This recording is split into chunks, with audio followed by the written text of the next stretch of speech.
할렐루야. 오늘은 예수 믿는다는 증거라는 제목 가지고 하나님 말씀 오늘 증거하도록 하겠습니다.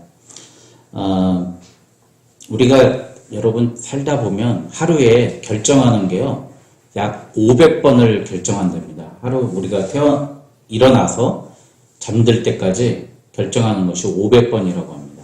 하루에 500번을 결정하니까 그 결정하는 순간순간마다 우리는 고민하게 되는 거죠. 이럴까 저럴까 이럴까 저럴까. 저는 아침에 한 5시 반에 일어나면 일어나서 씻고 교회를 갈까, 씻지 않고 교회를 갈까, 그런 고민을 하게 됩니다. 왜냐하면은 아침부터 이렇게 씻고 교회를 오면 기침이 많이 나고 감기가 좀 걸리고, 씻지 않고 나오면 좀 지저분해 보이죠. 머리만 이렇게 쓱쓱 빗고 나오면. 그리고 나서 좀 날씨가 풀리면 이제 씻으면 좀 나은데, 또 이렇게 나와서 차를 운전하다 보면 이 새벽인데 내가 이 신호를 지켜야 되나 말아야 되나, 그거부터 고민하게 됩니다. 그런데 이런 모든 고민 가운데서 우리가 살아가는데 사는 게 사실 쉽지 않다는 겁니다. 그래서 아직도 가야 할 길이라는 책을 쓴 스카펙의 글에도 보면 인생은 고해다, 이것이 진리다, 이렇게 얘기합니다. 우리 인생이 고해라는 거예요. 많은 그리스도인들이 읽었던 아직도 가야 할 길, 그 책에 보니까 인생이 고해라고 합니다. 힘들다고 그러는 거죠. 그래서 우리가 이렇게 살아가면서 어떤 결정을 내려야 되는가에 대해서, 오늘 어떻게 생각해야 하는가에 대해서 오늘 좀 말씀을 좀 보려고 합니다. 오늘 여호수아 이제 11장인데 여러분 계속 전쟁하는 얘기를 했는데, 여호수아 11장이 끝나면 이제 전쟁 얘기는 안 나옵니다. 이제 다 정복이 끝난 거예요, 오늘로써. 그리고 그 다음부터는 그 정복한 땅을 어떻게 나눌 것인가가 이제 한 11장이 또 나오고요. 그 다음에는 이제 22장부터 24장까지는 여호수아가 너희들한테 다시 한번 신신당부한다, 보별 설교가 나와요. 그래서 우리 오늘 여호수아서 이렇게 공부할 때 어떤 내용이 있었는지 여러분 한번 리와인드 한번 해볼까요? 제일 처음에 뭐가 있었죠? 요단강을 건너갔죠. 요단강을 건넜고요. 요단강을 건널 때 뭘 가지고 건넜나요? 언약궤를 가지고 건넜습니다. 자, 말씀을 가지고 하나님의 기적을 체험하고 요단강을 건넜고, 그 다음에 뭘 했냐면은 길갈이라는 곳에서 할례를 했어요. 그러니까 세례를 받았다는 거죠. 의식을 했다는 거예요. 세례를 받았어요. 길갈이라는 곳에서 세례를 받았고요. 그 다음에 제일 처음으로 쳤던 성이 바로 여리고성입니다. 여리고성. 자, 여리고성을 강력하게 무너뜨리고 이겼는데 누가 범죄했냐면 아간이라는 사람이 범죄해가지고, 그 범죄 때문에 어떤 일이 있었습니까? 아이성 전투에서, 그 작은 성 전투에서 패하고 맙니다. 그래서 쫓겨 돌아오게 돼요. 그래서 아간을 벌하면서 죽이게 되고 다시 싸우게 되니까 이번엔 아이성과 베델 두 성이 연합해가지고 이스라엘에게 대적을 합니다. 그런데 단호하게 이겨버리는 거죠. 매복 작전을 실시해서. 자, 그랬더니 어떤 일이 벌어져요? 아이하고 베델이 무너지니까 어떤 일이 벌어지냐면, 기브온 족속들이 그 모습을 보고 벌벌벌 떨어가지고 투항하고 우리도 하나님의 백성으로 살겠습니다 라고 생각하면서 하나님의 백성으로 항복하고 돌아옵니다. 그걸 본 예루살렘 왕 아도니 세덱이라는 사람이 5 국가를 연합해가지고 또 공격해요. 5 국가를 연합해서 공격해 오니까 또 이번엔 뭘로 죽였죠? 우리 지난주에 쳐부셨죠? 우박으로 쳐부수고, 또 죽일 시간이 없으니까 어떻게 해요? 하나님이 태양을 멈추게 하시고 달을 멈추게 하시고 그런 일을 이뤘습니다. 자, 처음에 여리고성 하나 했는데 그 다음에 몇 개 나라라고요? 2개 나라가 연합했었고, 그 다음에 몇 개 나라가요? 5개 나라가 또 연합해서 오는 겁니다. 오늘은 이 말씀에는요, 하솔이라는 나라가 나오는데, 그 나라는 가장 큰 나라입니다. 그래갖고 25개 국가가 연합해가지고 이제 마지막 최후의 전투를 벌이는 거예요. 25개 국가. 처음에 하나, 둘, 5, 25. 자, 이렇게 많은 사람들. 그래서 역사학자 요세푸스가 얘기할 때 오늘 메롬 전투라고 그러는데요. 메롱이 아닙니다. 메롬 전투인데, 메롬 전투에서 30만 명이 운집했다는 거예요. 그 메론 물가에서. 자, 30만 명이 운집했다면 어마어마한 숫자 아닙니까? 양주시 인구보다 더 많은 사람들이 모였다는 거예요. 그래서 여기에서 기습작전을 또 벌여서 오늘 완전히 물리치는 겁니다. 그런데 우리가 한번 생각해 보세요. 왜 적들은 점점점 강해질까? 반대로 생각해 보면 우리가 점점점 강해진다는 증거입니다. 여러분, 우리가 점점 강해질 때 마귀도 점점점 연합해서 우리를 공격하려고 한다는 거예요. 근데 어떤 부분으로 공격하냐면요, 가장 약한 부분을 건드리는 거예요. 기본 족속이 우리한테 넘어왔다고 해서, 항복했다고 해서 아도니 세력이 연합해서 공격을 한 거예요. 마찬가지예요. 우리도 우리 마음속에 있는 가장 약한 부분을 가지고 우리를 공격하는 겁니다. 그런 가장 예를 들자면 다윗이 가장 약한 부분이 성적인 부분이었어요. 그래서 밧세바를 보게 됩니다. 밧세바 때문에 낳은 아들을 하나님이 죽여버리십니다. 그리고 하나님 저주하십니다. 너희 형제들이 형제를 죽일 것이며 부모에게 대항할 것이며, 그래서 형제들의 난이 일어납니다. 결국엔 압살롬은 그러다가 아버지를 죽이러 가다가 그 긴 머리가 나무에 걸려가지고 매달려서 죽게 돼요. 그리고 그 아들을 죽이고 둘째 난 아들, 밧세바에서 난 둘째 난 아들이 솔로몬입니다. 자, 그렇게 약한 부분을 마귀는 우리를 건드린다는 거예요. 여러분, 또 그런 사람 있죠. 바울도 약한 부분이 있어요. 우리가 성경에 보면 완벽할 것 같지만 바울과 동역자가 바나바라는 사람이었어요. 바울과 바나바가 항상 같이 동역했는데, 여러분, 마가복음에 나온 마가 있잖아요. 마가가 되게 부유한 집 아이예요. 그래서 같이 사역하러 다니는데 자꾸 잠수 타는 거예요. 도망가는 거예요. 우리도 잠수 타는 사람 많잖아요. 특히 젊고 좋은 데서 자라니까 잠수 타는 겁니다. 그러니까 이런 거예요. 바울은 자기가 엄격하게 배웠고 엄격하게 했기 때문에 나 이제 못해. 얘랑 같이 절대 앞으로 선교 못 가. 사역 못해. 그랬더니 바나바는 좀 용서해줘라. 품어줘라. 그런데 거기서 이제 갈라져 버린 거예요. 바나바 사역이 갈라지고 바울이 사역이 갈라져요. 그래서 바울은 신라하고 사역을 하게 되고 바나바는 다른 곳에서 사역하면서 성경에서는 바나바가 그 이후로는 안 나와요. 그런데 바울이 맨 마지막에 마가를 품어줍니다. 다시. 이렇게 약한 부분에 대해서 마귀들은 우리를 공격한다는 겁니다. 그래서 오늘 우리가 예수님 믿는다는 증거, 예수님 이름으로 싸워야 될 때 어떻게 싸우는가, 오늘 이 전투를, 메론 전투를 보니까 중요한 게 나옵니다. 말 깃발의 힘줄을 끊고 그들의 병거를 불사르라. 여러분, 옛날에 징기스칸 아시지 않습니까? 징기스칸은, 자, 전투에서 가장 중요한 게 보급이에요. 어떤 걸 보급해 주느냐. 보급로가 있어야 되고, 물자가 어떻게 그래서 미국은요, 장군들, 우리나라는 작전 분야에 있는 사람들이 포스터를 다는데 미국은 군수 분야에 있는 사람들이 중책을 달아요. 그리고 해공군이 보급을 해주잖아요. 주로 해공군력이 없으면 안 되니까 그런 사람들이 최고의 자력이 있는데 우리나라는 좀 바뀌려고 하고 있죠. 보급이 그만큼 중요한 거예요. 그러니까 이스라엘 유목민인 징기스칸은 보급할 수 있는 작전 반경이 너무 넓으니까 어떻게 해요? 자기네들이 가서 친 거, 죽인 걸로 먹고, 그 말 취하고, 그 병거 취해서 싸웠다고요. 여러분, 샤브샤브가 그래서 나왔다고 그러지 않습니까? 투구에서 그때 말 잡아가지고 먹은 걸로 데쳐서 먹은 거. 저희 아파트 앞에 있던데요. 샤브샤브 소담인가? 거기 가니까 13,000원인데 너무 맛있어요. 제가 한번 여러분 사드릴게요. 너무 배도 잘 돼 있고 그런데, 그렇게 돼서 샤브샤브가 유래됐다고 하는데, 그런 식으로 했다는 거죠. 근데 오늘 하나님 말씀은 거기 오늘 6절에 보니까 그들의 말 깃발 힘줄을 끊고 그들의 병거를 불사르라. 자, 거기서 말 한 마리 잡으면 어떻게 해요? 말이 얼마나 비쌀까요? 비싼 말 10매덕 한다고 그러지 않습니까? 그 말 하나 가지고 있으면 어마어마한 전투력이 있고요. 병거가 뭐냐면 여러분 옛날 배너나 그런 영화 보면 막 말이 앞에서 끌고 뒤에 막 타고 다니는, 지금으로 보면 전차죠, 전차. 여러 사람이 타면서 적의 공격을 맞으면서 타고 다니는 그 전차 같은 겁니다. 그것을 세상적인 생각으로 보면 이것을 끊으라, 없애라.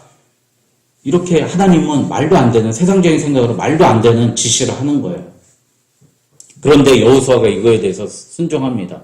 우리 같으면 어떨 것 같아요?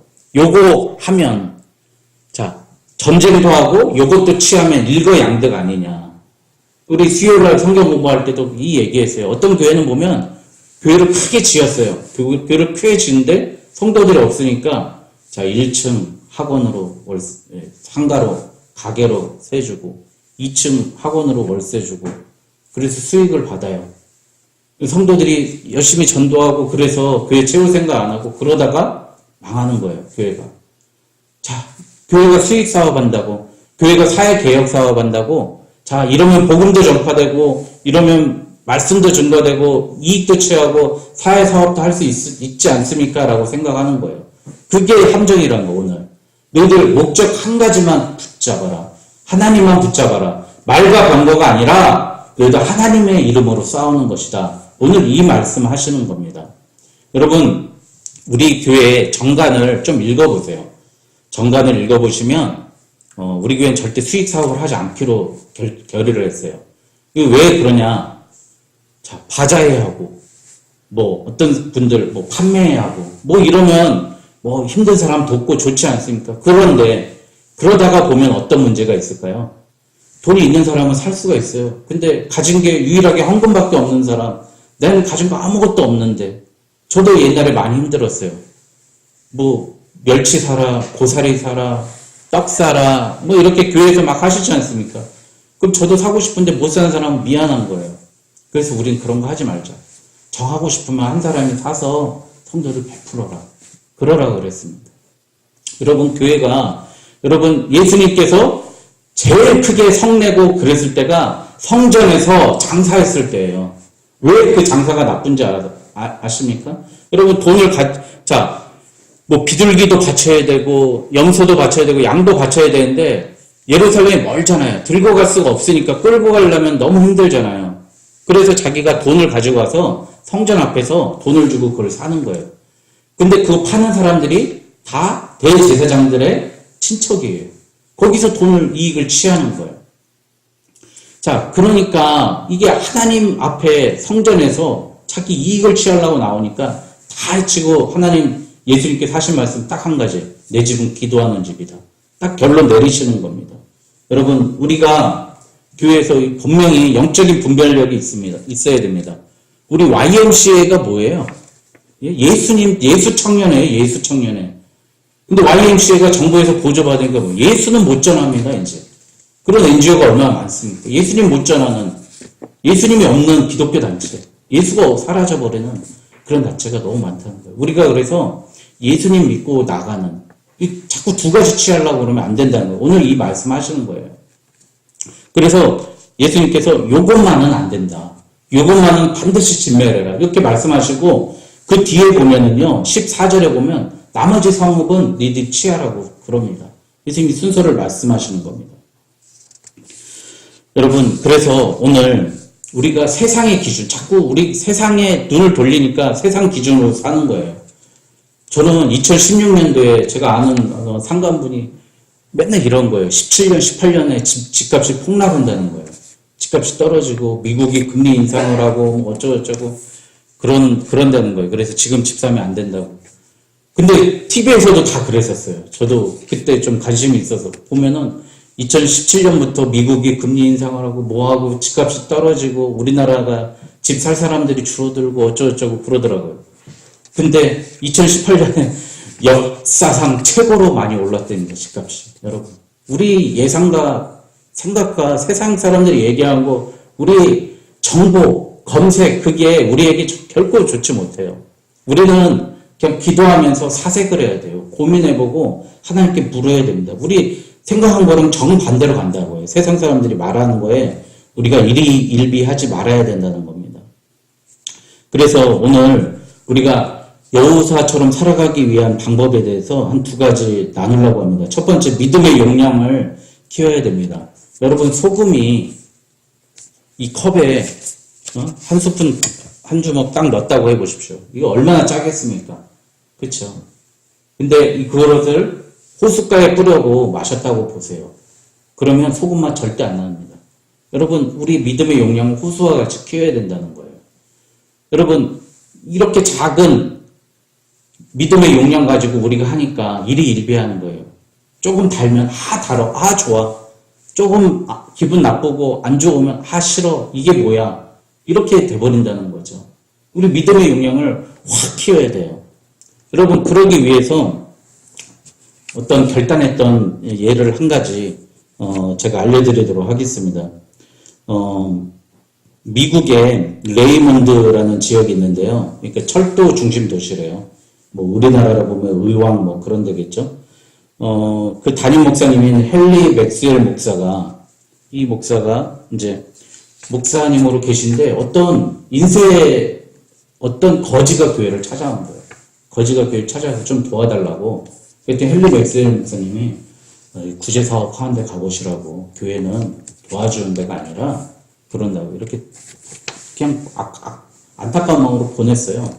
근데 일주일 있다가 다시 그 거지가 돌아온 거예요. 그리고 예배 시간에 갑자기 뚜벅뚜벅 나오더니 딱 얘기하면서 제가 일주일 동안 굶고 힘들게 살았고 저를 다 외면했는데 저는 너무 어렵습니다. 여러분, 예수님이라면 어떻게 하셨을까요? 라고 그 얘기를 하면서 교회에서 죽어버리는 거예요. 자, 그 모습을 본 헨리 맥스웰 목사님이 이제 고민을 합니다. 예수님을 따른다는 게 과연 무슨 의미인가?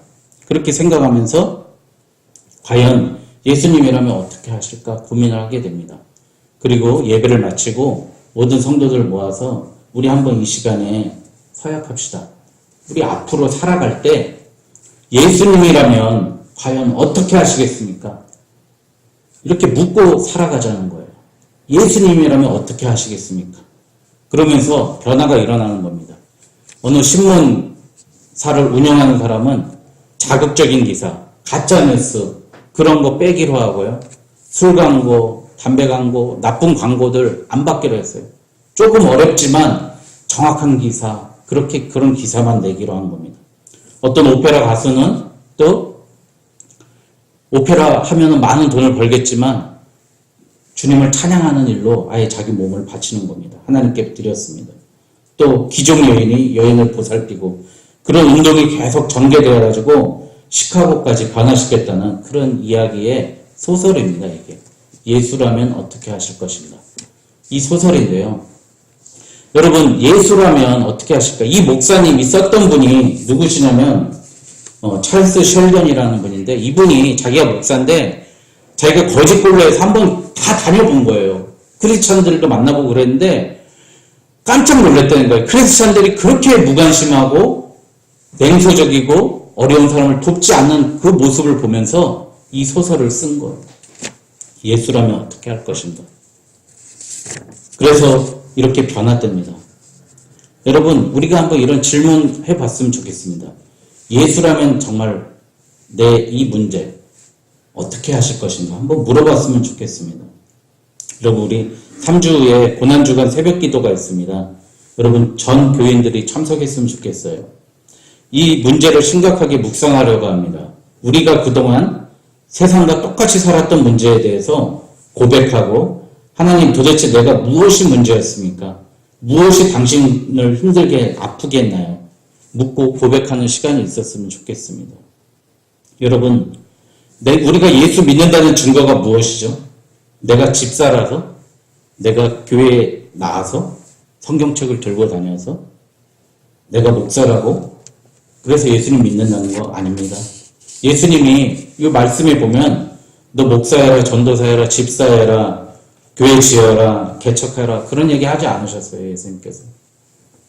예수님께서 마태복음 28장 19절에 너희는 가서 모든 민족을 제자로 삼아 아버지와 아들의 이름으로 세례를 베풀고, 너희 제자 되라 그랬습니다. 예수님의 제자 되라 그랬지 너희들 딴 거 하라고 그러지 않으셨습니다. 우리가 예수님의 제자로 살아야 합니다. 여러분, 우리 마음속에 다른 거 몰라도 나는 이것만큼은 양보 못해라고 하는 것 있다면 다 내려놓고 용납해야 합니다. 예수님을 핍박했던 사람들 누가 있죠? 바리새인과 서기관이지 않습니까? 예수님 핍박했던 그들이 뭘 가지고 예수님을 핍박하고 예수님 죽음의 자리에 몰아넣었을까요? 말씀을 가지고 몰아넣었습니다. 여러분, 이 성경 말씀을 가지고 우리가 예수님을 죽였다는 거예요. 여러분, 그들이 성경 연구한 사람이에요. 전통을 지킨 거예요. 성경이 전통을 지킨 거예요. 왜 근데 그들이 죽었을까요? 예수님을 죽였을까요? 내 기준으로 본 복음인 겁니다. 안식일날 배고픈 자가 있어요. 안식일날 배고픈 자, 안식일날 일하는 사람은 모세율법에 돌로 쳐 죽이라 그랬어요. 근데 왜 제자들 안식일날 먹이십니까? 예수님께 항의하는 거예요. 여러분, 그게 복음입니까? 그러니까 내가 복음이에요. 내가 복음. 내가 복음의 중심이고 내 생각대로 해석하는 거예요. 여러분, 그래서 예수님을 죽이는 겁니다. 내 고집 아직 그것을 말씀과 혼돈하게 되면 바로 예수님을 죽이게 되는, 우리 세상 사람들을 죽이는 게 그런 문제가 된다는 거예요. 바로 복음이 아니라 죽음이 됩니다. 여러분, 하나님의 말씀을 우리 가장 잘 좋게 바르게 해석하는 방법이 바로 예수님이면 이 문제에 대해서 어떻게 하실 것인가 묻는 겁니다. 여러분, 오늘 이 놀라운 승리, 25개 연합군을 물리칠 때도 상상하지 못할 말에 심줄을 끊어버리고요. 병거를 불태워버렸을 때 이방 민족들이 가나안 민족들이 어떻게 생각했어요? 깜짝 놀라는 거예요. 예? 야, 저 사람들은 도대체 뭐가 있길래 무서운 게 하나도 없지? 저 귀한 말과 병거를 불태웠어. 우리 보는 데서. 우리는 아무 필요도 없어라고 나올 때 그들이 우리를 두려워합니다. 도망가게 됩니다. 두 번째, 감사하는 생활입니다. 12절에 보면 여호수아가 그 왕들의 모든 성읍과 그 모든 왕을 붙잡아 칼로 쳐서 진멸하여 바쳤으니, 20절에 그들을 진멸하여 바치게 하며, 여러분, 진멸하여서 바쳤다고 그러면요. 자, 여호수아의 패턴이 있어요. 여호수아가 싸워서 이기면 하나님께 바쳤던 거예요. 그 공을 하나님께 드렸다는 겁니다. 성공한 사람들의 일관적인, 자, 우리 스티븐 콜비입니까? 그 사람이 쓴 책 보면 뭐예요? 성공하는 사람의 몇 가지 습관이죠? 예, 7가지 습관입니다. 자, 다 차지하고요. 성공하는 사람이 뭐가 있다고요? 습관이 있다는 겁니다. 성공한 사람들의 습관이 있다는 겁니다. 여러분, 우리가요, 우리의 믿음 속에 우리의 동일한 루틴을 유지해야 돼요. 정말 골프 잘 치는 사람은 자기 루틴이 있다고 그러죠. 자기가 꼭 하는 대로 해요. 모자 만지고, 채 만지고, 이렇게 보고, 툭 치고 가고. 다 자기 루틴을 지키는 거예요. 근데 여러분, 신앙생활 똑바로 못 하시는 분들, 신앙생활이 업다운이 심한 분들의 공통점이 뭐냐면 일관성 없는 신앙. 이런 날은 이래버리고, 저런 날은 저래버리고, 비 오면 못 가고, 미세먼지 나면 못 가고, 추워서 안 되고, 이러는 거예요. 여러분, 우리가 하나님 앞에 자기의 일관성 있는 루틴을 지켜야 되는 거예요. 오늘 아침에 예언이하고 같이 오면서 제가 예언이한테 그 얘기했어요. 나도 중학교 3학년 때 교회 다니면서 목사님이 너무 무서워서 가기 싫은 날도 많이 있었어. 이렇게 예배 시간에 고개 숙이고 있으면 고개 들어, 이러고 그러셨어요. 아침에 새벽 예배 안 나오면요, 우리 집 앞에서 빵빵빵, 저 나올 때까지 빵빵빵 하셨어요. 그래갖고 나가면은 꿀도 한 대 맞고 새벽 예배 시작했어요. 그렇게 무서운 목사님한테 배웠어요. 10년 동안. 그런데요, 하나님 다 보고 계셨어요. 여러분, 그러니까 우리가 자기 루틴을 지키는 거예요. 내가 주일 예배 바르게 지키겠습니다. 어쨌든 간에 하나님 앞에 드리겠습니다. 이런 신앙생활의 패턴을 지키는 겁니다. 여러분, 여호수아가 오늘 감사할 일이 있으니까 다 진멸하고 하나님께 바치고 감사했다는 거예요. 여러분, 어떤 집사님이 신앙 토론하는데 이런 거예요. 하나님 다 좋은데 내가 지금 경제적으로 너무 어렵고 힘드니까 천국에서 주실 거, 홍옥, 뭐 있고, 금 있고, 황금 있고, 뭐 있다 그러는데요. 그거 10분의 1만 지금 주시면 안 돼요. 그 말씀 하시는 거예요. 오늘 집사님이. 저 공감이 가요. 그거 주셨으면 좋겠다고 그러시는 거예요. 제가 그 마음속에 저도 공감을 했어요. 하나님 꼭 천국에 가서 주시지 마시고 이 땅에서도 주세요. 그런데 아브라함에게 어마어마하게 이 땅에 복을 주셨어요. 우리도 하나님 기다리고 계신 거예요. 하나님 준비하고 계시고 예배하고 계십니다. 여호와 이레 여호와 이레입니다. 여호와 이레. 준비하고 계십니다. 예배하고. 여러분, 그런데요, 중요한 건 우리가 하나님 앞에 드려야 됩니다. 드릴 게 없는 게 어떻게 드립니까? 이렇게 생각하잖아요. 그런데 생각해 보세요. 지금까지 우리가 이 시간까지 살아온 모든 시간이 하나님께 드릴 수 있는 좋은 기회였다는 거예요. 여러분, 인공호흡 하잖아요. 우리 숨이 얼마나 비싼 건지 아십니까? 여러분, 우리 인공호흡 하는 게 하루에 85만 원이래요. 하루에 인공호흡이 달아가지고. 여러분, 눈이 얼마인지 아세요? 눈이 3억이래요, 하나에. 두 개 합치면 6억이에요. 여러분, 우리 혈관이요, 12만 킬로랍니다. 그게 하나도 안 막히고 지금 살아있는 거 아니에요? 여러분, 차 12만 킬로 하면 오일박 달아줘야 뭐해. 그런데 우리 혈관은 한 번도 안 망가지잖아요. 예? 여기 푹 맞으신 분 없잖아요. 그렇죠? 여러분, 얼마나 은혜예요. 여러분, 우리 몸이 얼마나 비싼 거예요. 하나님이 얼마나 우리에게 많은 은혜를 주셨어요. 호흡마저도 돈을 주고 호흡하는 사람이 많다니까요. 나에게 주신 것 가지고 하나님께 감사해야 됩니다. 제일 먼저 쉬운 방법이 뭐예요? 입술로 감사하는 거예요. 우리 따라해 봅시다. 하나님께 큰 목소리를 합시다. 하나님께 감사합시다. 여러분, 입으로 말로 감사하게 되면 자꾸 감사의 제목이 늘어납니다. 우리 PPT 한번 넘겨줄까요? 시편 109편 17절에서 18절 한번 볼까요? 자, 읽어보겠습니다. 시작. 그가 저주하기를 좋아하더니 그것이 자기에게 임하고 복이 그를 멀리 떠났으며 또 저주하기를 옷 입듯 하더니 저주가 물같이 그의 몸속으로 들어가며 기름같이 그의 뼛속으로 들어갔나이다. 아멘. 여러분, 저주하기를 좋아하니까 그것이 자기에게 임해서 축복하기를 기뻐하지 아니하였더니 복이 그를 떠났답니다. 우리가 감사하면 감사의 제목이 더 많이 늘어나고요. 저주하기를 옷 입듯 했더니 그 저주가 물같이 내 몸속으로 들어와서 기름같이 내 뼛속으로 들어갔다고. 여러분, 우리가 입술로 감사해야 됩니다.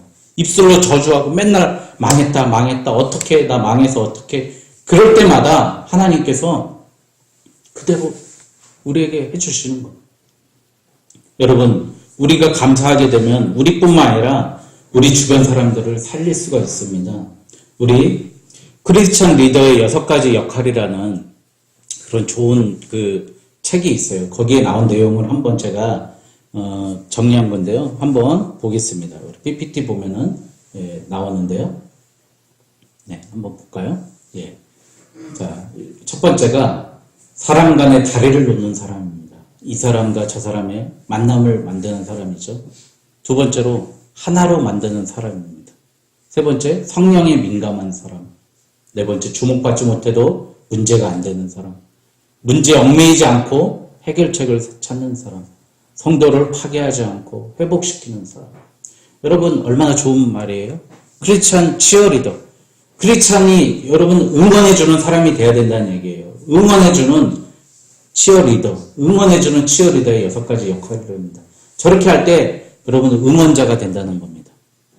여러분, 우리가요, 하나님 앞에 이럴 때 이렇게 우리의 말부터 시작하자는 거예요. 말로 사람의 다리를 놓고, 말로 하나를 만들고, 말로 하나 성령에 민감하고, 말로 주목받지 못해도 말로 우리가 하나님 앞에 감사함으로 이런 치어리더가 됐으면 좋겠어요. 우리는요, 하나님께 드리고 받는 존재입니다.